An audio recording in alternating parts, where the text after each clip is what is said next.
अस्ति विमल गुरुङज्यूले पनि भन्दै थियो कहाँनिर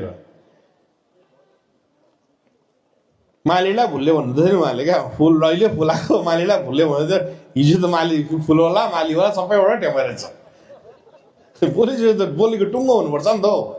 होइन भन्नुहोस् त सबै हिजो फुलवाला फुल बेच्ने मालीवाला फुल किन्ने को फोटो देखेको थिएँ मैले अहिले कसैले हिम्मतको आँटको कुरा गर्ने पुरा देख्छु म पहाडमा कति ठुलो कुरा गर्छ माइकको अगाडि फियर फ्री भन्दै गरेको हुन्छ त्यति बेला आन्दोलनमा सब सिलगढी भागेर गएको थियो उनीहरू के देख्थ्यो त्यो त्यति बेला त्यो आगोमा हाम फालेर यो नम्र बनाएर सबलाई बोल्ने एउटा फ्रिडम दिने व्यक्ति पो त म त आजको यो इलेक्सन नि सबलाई अनित थापाकै चिन्ता छ अरू पार्टीहरूलाई यसलाई चाहिँ कसरी हराउनु भनेर बुझ्नु भएन अनित थापालाई कोले मिल्दा अरू लेख्नेहरूले पनि यो जोडा अनित थापालाई हराउँछ भन्दै यो जोडा अनित थापालाई हराउँछ भन्ने लेख्दै गरेको हुन्छ सबलाई चिन्ता अनित थापालाई हराउँछ हेर्नुहोस्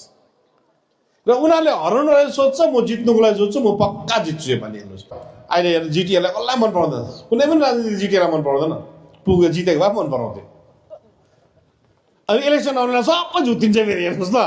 अब 1.5 वर्ष बाद छ अस्तिदेखि पनि भन्दै थियो कसले एकजनाले त सुन्दै थिएँ मैले अब यो इलेक्सन छ भनेर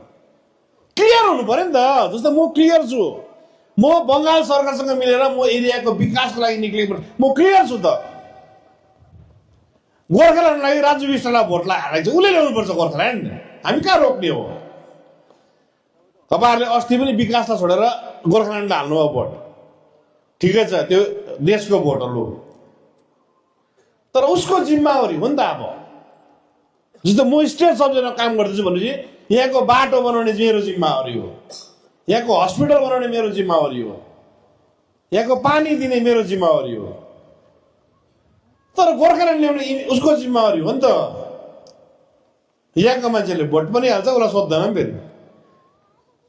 हामीलाई भोट हालेर त खोज्छ त बाटो माग्छ पानी माग्छ रिङ्गडालाई क्लास त गर्छ बिहान 5 बजेदेखि राति 11 बजीसम्म खोजिरहेको हुन्छ मलाई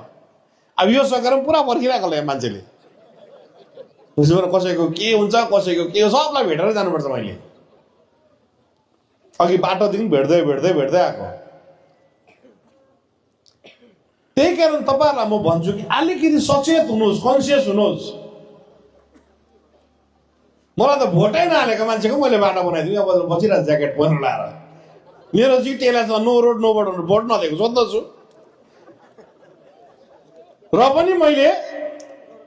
उहाँहरूको बाटो बनाइदिएँ मैले पैसा पनि अलटमेन्ट गरिदिइसकेँ हेर्नुहोस् न त्यस्तै हो त पर्खिँदैन भोट हाल बनाइदिन्छु भन्थेँ मैले होइन भने त गुरी तपाईँलाई पनि याद छ त अब भोटको बेलामा त मान्छेले त भोट हाल्छु बाटो बनाइदिनु भन्छ नि आज त एडभान्स चाहिन्छ सबलाई क्रेडिटमा काम कोही गर्नु मान्दैन पहिला चाहिन्छ भन्छ पहिला चाहिन्छ बिउलाई त बिजेपीलाई त के पनि चाहिँदैन तपाईँले देखो गर्छ त फेरि माग्दैन पनि भोट माग्नु आउँदैन भोट लु बरु केही चाहिँदैन उनीहरूलाई देखो किन दिएको याद छैन फेरि हेर्नुहोस् त्यो चाहिँ तपाईँहरूले नि बिजेपीलाई जिताएको होइन नि तपाईँहरूले बिजेपीलाई जिताएको तपाईँहरूले टिएमसीलाई हराएको हो बुझ्नु भएन बिजेपीलाई जिताएको होइन तपाईँहरूले टिएमसीलाई हराउनलाई चाहिँ बिजेपीलाई भोट हाली पठाउँछ अनि हालिसकेपछि छ्याङ्गै भयो बस्यो इट्स रियली भेरी डेन्जरस यो रोग अनि हाम्रो ब्लडमा एकपल्ट रोग लागेपछि निक्लिनु यति गाह्रो पर्दो रहेछ अस्ति विमल गुरुङज्यूले पनि भन्दै थियो कहाँनिर मालीलाई भुल्यो भन्दै थियो नि उहाँले क्या फुल रहिले फुलाएको मालीलाई भुल्यो भन्दै थियो हिजो त माली फुलवाला मालीवाला सबैबाट टेपेर छ पुलिस त बोलीको टुङ्गो हुनुपर्छ नि त हौ होइन भन्नुहोस् त सबै हिजो फुलवाला फुल बेच्ने मालीवाला फुल किन्ने को फोटो देखेको थिएँ मैले न त बोलिसक्यो त ठिक कहाँ के बोल्ने कता बोल्ने आज त अनरेकर्ड हुन्छ हेर्नुहोस् म एकदम एउटा स्ट्यान्डमा छु म जब मैले मेरो लिडरसिप लिएँ मैले बङ्गालको पार्टीसँग मिलेर काम गरेँ अहिलेसम्म म हल्दिनँ अस्ति तपाईँहरूले हराउनु भयो म त्यही थिएँ किन फर्केर फेरि आउँदाखेरि तपाईँहरूले फेरि मलाई चाहिन्छ त बाटै माग्नुहुन्छ पानी नै माग्नुहुन्छ कतिजना लिडरहरूले म एकदम कोहीसँग मिलेको छैन भन्छ भोटै फेरि चेन्ज गर्छ फेरि मैले देखाइदिएको फोटोहरू एक उजा दुधले नगर्छ गर्छ फेरि सबैसँग टिएमसीसँग मिलेको हो, बिजेपीसँग मिलेर लडेको हो, कङ्ग्रेससँग हिजो अस्ति लडेको हो। उसले फेरि भुलिँदो रहेछ उनीहरू, भुलिनै बिमार रहेछ उनीहरूकोमा चाहिँ। अब उनीहरू त सबै, मलाई के एतराज छैन देशभरिको पार्टीसँग मिल्यो भने मलाई के, पोलिटिक्स हो नि त। हेर्नुहोस्, पोलिटिक्समा जस्तै बिजेपी बिहारमा लड्दाखेरि बिहारको पार्टीसँग मिलेर लड्छ नि, कङ्ग्रेस राजस्थानमा जाँदा राजस्थानको कङ्ग्रेस एलायन्स, अर्को कुनै पार्टी एलायन्ससँग लड्छ। यो त एलायन्स हो नि त, पोलिटिक्समा एलायन्स हुन्छ। जस्तै यो पालि हामी 3टा एमएलएमा लड्ने क्षमता छ बिजेपी पार्टीको, र हाम्रो क्यान्डिडेट उतार्छु म आफ्नो सिम्बलमा। एमपीमा चाहिँ अब 4टा एमएलए तलको र 3टा एमएलए हाम्रोमा सलिड लड्ने हाम्रोमा क्षमता थिएन। हाम्रो सिम्बलमा तल म लड्नु सक्दिनँ त्यो भोट,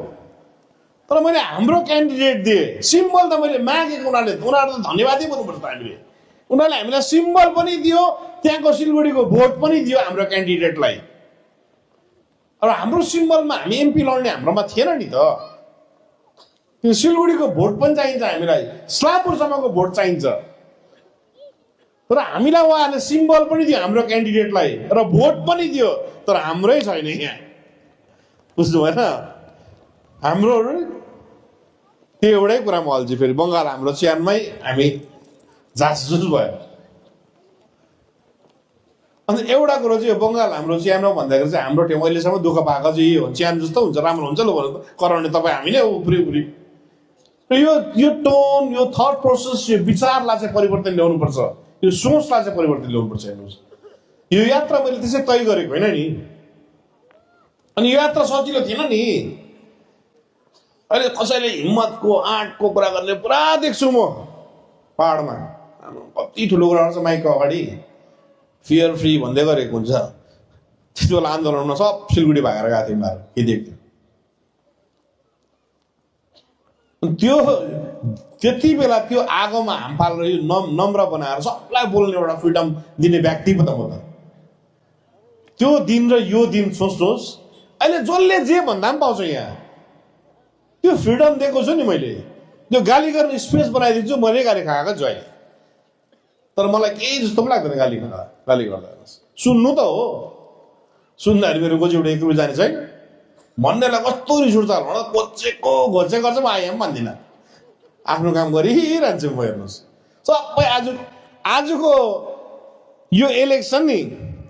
सबलाई अनित थापाकै चिन्ता छ अरू पार्टीहरूलाई, यसलाई चाहिँ कसरी हराउनु भनेर। बुझ्नु भएन? अनित थापालाई कोले मिल्दा, अरू लेख्नेहरूले पनि यो जोडा अनित थापालाई हराउँछ भन्दा यो जोडा अनित थापालाई हराउँछ भन्ने लेख्दै गरेको हुन्छ। सबलाई चिन्ता अनित थापालाई हराउँछ। हेर्नुहोस्, र उनीहरूले हराउनलाई सोध्छ, म जित्नुको लागि सोध्छु, म पक्का जित्छु योपालि। हेर्नुहोस्, किन बिजेपी पार्टीले योसँग 3टा इलेक्सन लड्छ। अब बिजेपी पार्टीले आफ्नो सिम्बलमा जिटिए इलेक्सन